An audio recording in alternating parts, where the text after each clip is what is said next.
ديالو لا اثر له، لا اثر له. وقبل ما تظهر النتائج، يعني النتائج في صناديق الاقتراع كتشد في 7 العشيه ويبدا الاحصاء، مشاو وجدوا لي بوست وكتبوهم، قلنا لكم غلا المحروقات وانتم النتيجه وانتم سقطتوا. وهذا انا اتاسف انهم في الليل باتوا مساكن فيهم عندهم واحد الغصه في القلب، ذاك الحلم ديالهم لم يتحقق، ونجحوا الاخوان ديالنا ديال التجمع الوطني الاحرار، الاخت صوفيا الطاهري والاخ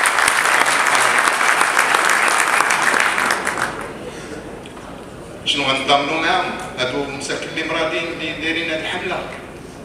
لا حول ولا قوه الا بالله.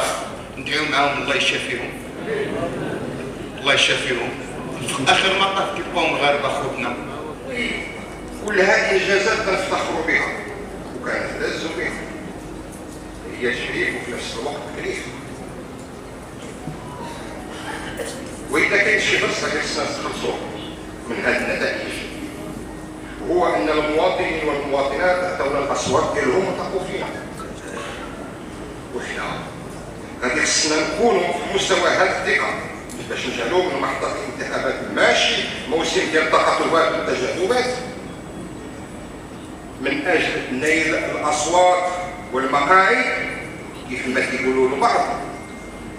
التجمع الوطني الاحرار عقد المؤتمر ديالو الجهوي ديال جهه سوس ماسه اللي كيدخل في اطار السلسله ديال استكمال الهياكل ديال الحزب بعد عقد المؤتمر الوطني، مناسبه اللي يتم استعراض مجموعه من النقاط، تساؤلات المناضلات والمناضلين فيما يتعلق بالتنظيم الحزبي وطريقه الاشتغال والافق اللي غنشتغلوا عليه في المستقبل. في نفس الوقت طرحت قضايا اللي كتهم المجتمع حاليا، من غلاء الاسعار، من الهجمات التي يتعرض لها الحزب، التشكيك في المصداقيه الى غير ذلك، واحد المجموعه ديال القضايا. وكان الجميع اجمع على ان النتيجه كانت في صناديق الاقتراع يوم امس باقليم الحسيمه واقليم مكناس، كان احسن جواب لكل الانتقادات الموجهه للحكومه. لا يمكن تقييم عمل حكومي خلال الممارسه ديال 8 شهور.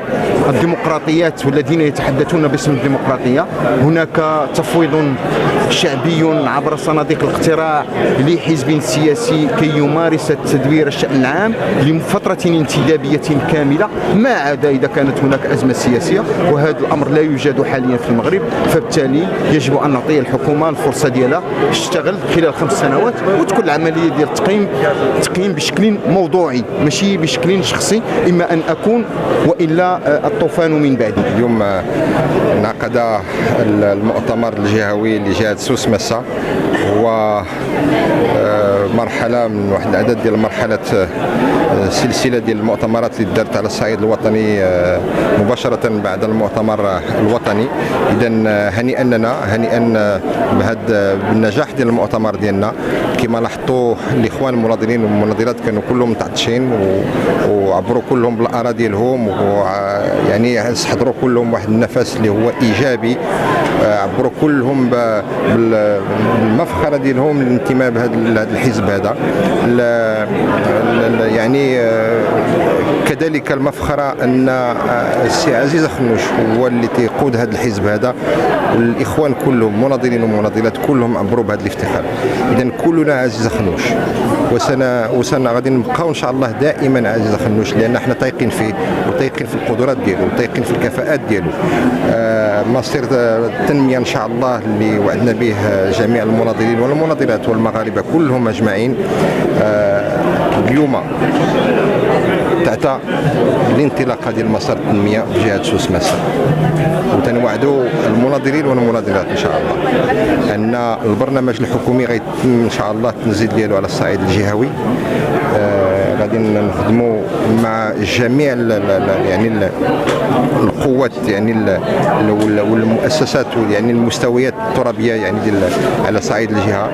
غادي نخدموا يد في يد ان شاء الله حتى نوصلوا الاهداف ديالنا ونكونوا في مستوى التطلعات ديال صاحب الجلاله اللي بغى هذه الجهه هذه تكون ان شاء الله وسط المغرب، وسط يعني وجهه قويه اقتصاديا ان شاء الله. قويه في المجال التنموي، وغادي نوصلوا لهذا الهدف ان شاء الله جميعا. وشكرا لكم. بعيد من اكادير، من العاصمه ديال جهه سوس ماسا اللي هي معقل ديال التجمع الوطني الاحرار، كيلتئموا المناضلات والمناضلين في اطار المؤتمر الجهوي في ظل هذه الظرفيه اللي كتشهدها بلادنا واللي كيشهدها العالم كامل، اللي كنعرفوا جميع يعني التاثيرات ديال الازمه الاقتصاديه اللي كاينه بفعل سواء الحرب ولا بفعل التداعيات ديال ما بعد كورونا. وفي هذه الظرفيه اللي كنشوفوا فيه بان الحكومه المغربيه تعمل جاهده من اجل التنفيذ ديال الالتزامات اللي وعدت بها المغاربه، وفي ظل الحمله الشرسه اللي كتنهجها الصفحات المأجوره وكتنهجها الكتائب ديال جار السوء اللي كنشوفوا بان اليوم يتم التحريض على الفتنه داخل بلادنا وكيتم التحريض على الاساءه للمؤسسات. الامر يتجاوز اليوم المطالبه بقضايا اجتماعيه اللي هو امر مشروع واللي اليوم كنتقبلوه وخص المعارضه داخل البرلمان والشارع كذلك المجتمع المدني ما فيها بس انه يبقى دائما ينبه الحكومه. ولكن اليوم كنشوفوا بان الامر اكبر من هذا. الامر اليوم هو تحريض على المؤسسات، هو تحريض على التجربه الديمقراطيه. ملي كناديو اليوم بالاسقاط ديال الحكومه راه ماشي كنطلبوا ان الحكومه خصها غفلات على واحد القطاع ولا راه اخلت باحد الالتزامات، ولكن كنبغي نضرب التجربه الديمقراطيه ديال بلادنا وهذا الشيء اللي ما عمره غادي ينجح. الجواب كان البارح من عند المغاربه، شفنا كيفاش انه النتائج الانتخابات الجزئيه اللي ما كانتش نتائج عاديه جدا، كانت نتائج فيها رساله لكل من يحاول انه يستبلد المغاربه ولا انهم يستغبي المغاربه واعيين بالفعل انه كاين هذا الهاشتاغ وكاين اللي مآمن بانه مقصح وباغي الحاله المعيشيه ديالو انها ترتفع، ولكن المنشأ ديال هذه الحمله ما كانش باري.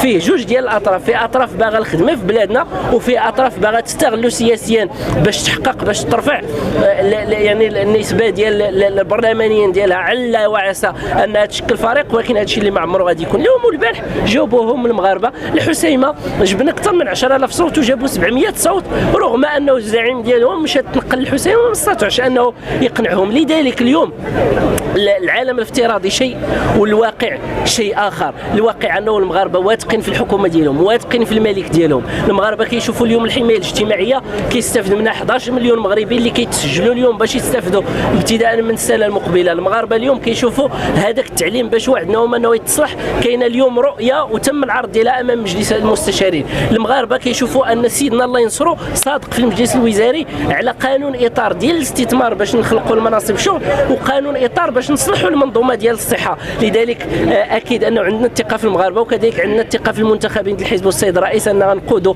ان شاء الله هذه المرحله ديال 5 سنين الى بر الامان.